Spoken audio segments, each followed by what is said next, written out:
Yo, what the fuck is up, you sexy motherfuckers? Oh yeah, big time.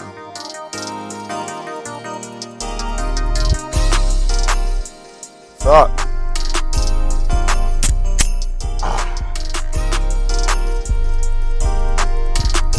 What's that? You don't have your own can of whoop ass to crack open? Oh wait, here you go. Oh, there's one for you too. Dang it. What's up, guys? Welcome to Rogan and RuneScape. Episode, I think it's 1369 or something like that. Brian Grazer. Yes, sir. Hey. So let's get into it. What'd y'all think about the last one? Did y'all like the music? Did you not like it? What do you think? I love the music. It was a little bit loud, but the thing is I'm worried about is if I added music on every episode, I'd run out of music to add. I own the rights to this song. My boy Daniel produced it. But I don't think you guys want to hear the same, 10 songs cycled through everything. But anyways, let's get into it. Fuck's up, guys? Yeah, big time. So, Brian Grazer. This was an alright episode. It's kind of balls to the wall. Listening to this one as soon as I woke up after last night, taking notes. I tried to take notes on this one last night, but I was too sleepy. But, I guess the show kind of started out, at 13:03, Brian was talking about how he was dyslexic as a child, and it was really embarrassing. And I can only imagine. I mean, can you imagine you guys remember in school when they would, call you to be, they would call you to, to read something and in class. And fortunately, I could read, and I loved reading, and I could do it well, and sound good doing it, in elementary school. But, God, wasn't it terrible when the teacher or, the teacher would call on a kid that couldn't read, or, even worse, the kids knew which ones couldn't read. So, when you were doing popcorn reading, it'd be all right, popcorn, retarded Kyle, try to read this sentence. And then everyone would fucking laugh, and not to mention, after they get help on, every other word, the teacher helps them trying to, pronounce every other word, then they pass it after, 2 sentences, even though they're supposed to read at least a couple paragraphs. Popcorn reading, guys. But yeah, that must fucking suck, being dyslexic. Sometimes I think I am dyslexic, because even though I can read, sometimes, if I'm, for schoolwork or whatever, if I'm trying to find, a code in the book, ooh, that was my shoulder farting. That actually wasn't me farting. That was my shoulder. That's weird. But, yeah, so if I'm, looking for a code in the book, sometimes, I'll start at, the end, and then, I'll open a page, and my mind will, start reading at the bottom of the paragraph. I don't know. So maybe I got a little dyslexia in me. But, so yeah, then he was talking about how, eye contact, and, it's really cool that he realized this too, but eye contact is such a super important thing, just, in life. People love it. Women love it. Guys love it. If you're working somewhere and you're working with someone who's older than you want to show them that you respect them. You look at them in their eyes, and, you show no fear. And, don't be thinking in your head, oh my God, this person's so old and fucking stupid, because they can probably see it on your little fucking face. You're looking at them like they're stupid. So just try to, look someone in the eyes, clear your thoughts, and really just listen to what they're saying. And he was saying how, if you look at someone in the eyes, you can engage their heart. You can move somebody. You get them to play on your team. And it's true. If you give someone eye contact, then that shows them respect. That shows them that you are an A-okay guy. And they start to like you. And, in life, everything is always simpler when people like you rather than when they don't. Unless your job is to be the heel at WWE or something. If you're the bad guy, who was one of the bad guys in WWE? I can't even, was it Mankind wasn't one of them. Was Cain one of the heels? I don't know. It's been so long since I watched that. I used to watch as a kid, but it's fucking not now. So Brian was talking about his grandma Sonia. Oh yeah, by the way, like the whole eye contact thing too, like I always thought eye contact was super important. I always have paid, people respect, but as I've gotten older, kind of like, and I don't know what it is, but sometimes I question if my unbreaking eye contact makes people nervous. So like if you look at someone so confidently in the eyes, does your confidence make that person who people are typically insecure, does your confidence make someone who's insecure uncomfortable? So like what I do now is I'll like look at someone in the eye, like, and get like pay them really good eye contact, but then I'll kind of like just ease it off by like looking at something else for a second, or like, and then looking back. But I don't know, maybe I'm just over analyzing it. Like, that could be possible too.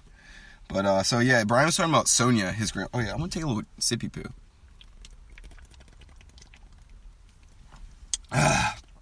Delish. The fucking lish.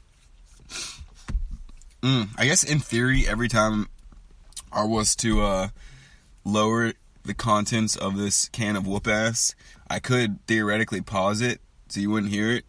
But then that's no fun, because then you can't like hear it.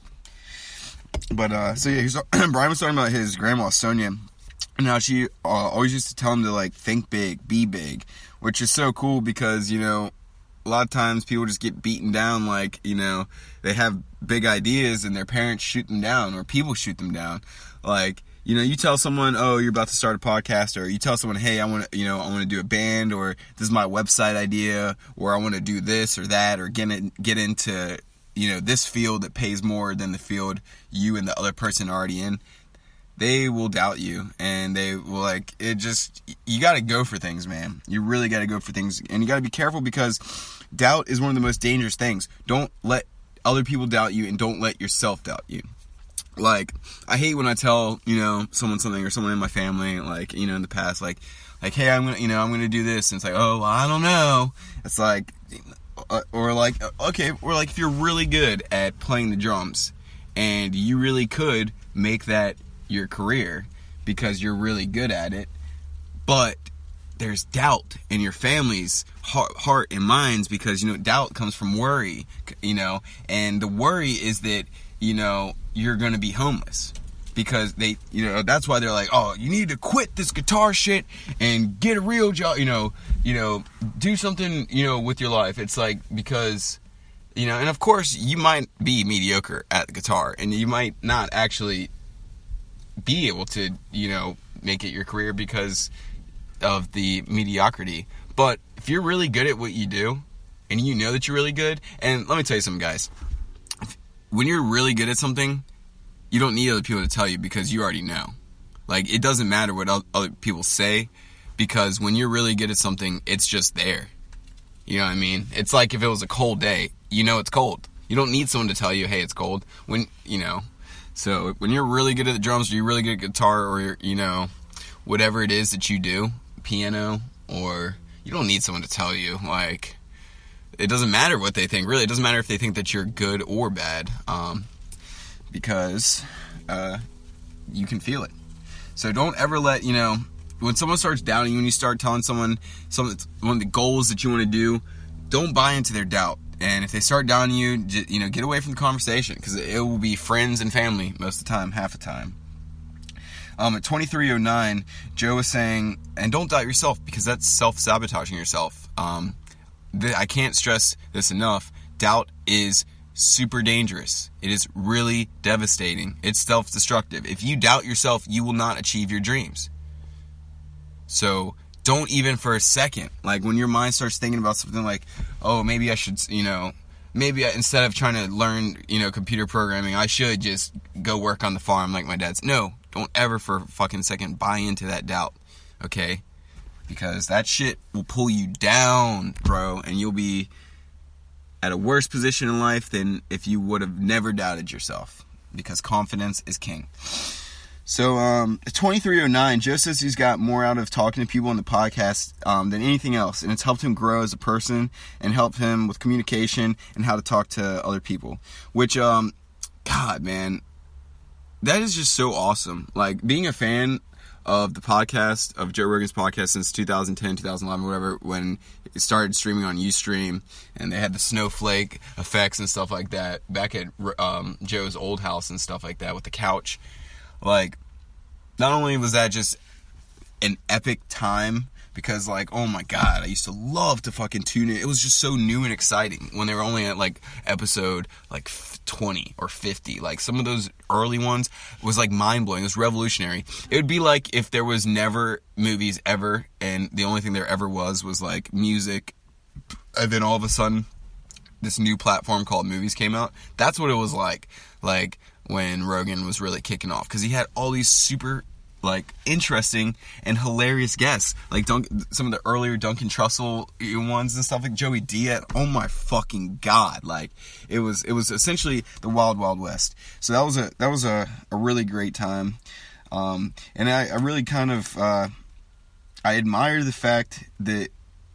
I admire what Joe has done with his opportunity, where he is in life, and how he takes advantage of knowing all these comedians and having access to all these comedians and people from other sources, you know, since he also does UFC and was an actor. He has all these contacts, and he uses it for good. Like, he uses it to get these people on the show. We get to hear discussion from them, and we learn things, and I don't know, I just love it. I wish that I had a similar, like, way, you know, like, because that would be so cool. Like, rather than it just being me here, you know, listening and analyzing, taking notes on Rogan, and then also grinding on RuneScape, so I have something to talk about with that. It's like, if I also had fucking, like, Neil deGrasse Tyson come on Rogan and RuneScape, like, holy shit, boy.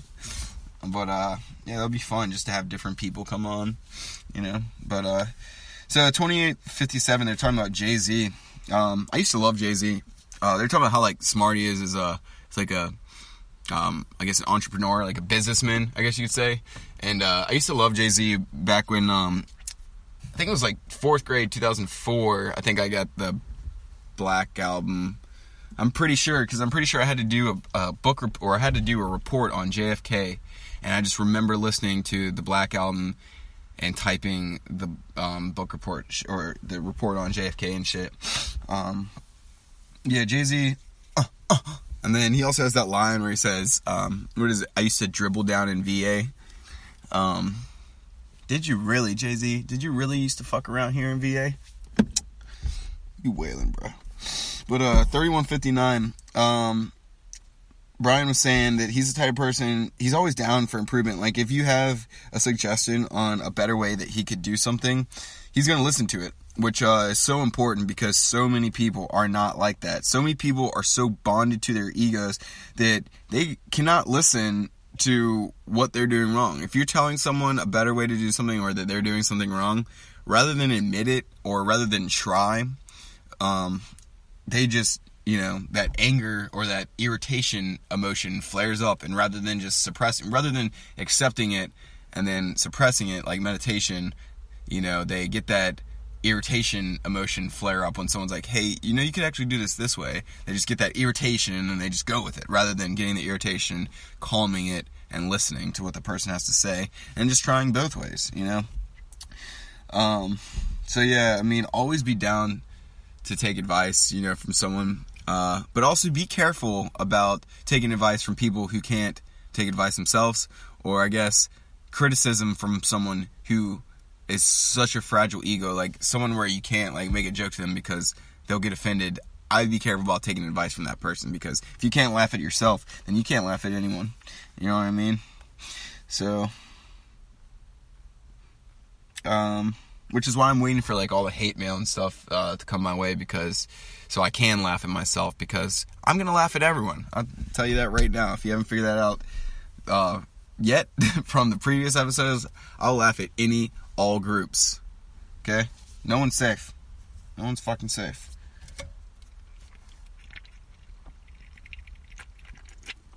So yeah, this is like just, you know, the whole listening to what people have to say. It's just really applicable in life.